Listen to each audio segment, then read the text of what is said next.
ông đi ra sẽ đi làm được một người chân sạch để ăn chia từ cái sự ăn ta rất là nguy hiểm ăn ta tất cái này cũng chỉ là đầm nó mà một tu thế này là đầm đây là cũng chỉ là cắn vật thiên địa ăn thú cái thiên tỷ này là biết ăn là thiên mai rồi sẽ nên là cũng thế này là có cái đầm nó sâu thì ăn sạch thì mà ăn nó sâu là lần bài ăn thú in ấp liền dễ đi buổi là chính là thôn chúng tôi là cái xua chất cái này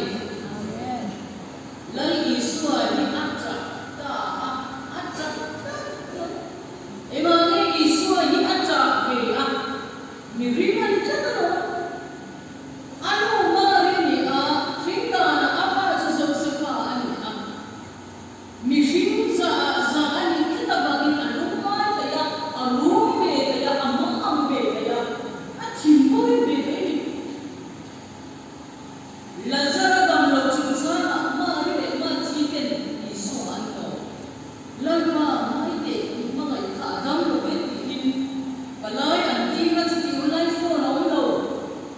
tôi nó post office ông hết rồi và lời ăn đi đó chú bà cho đi số có bảo đi số cho tâm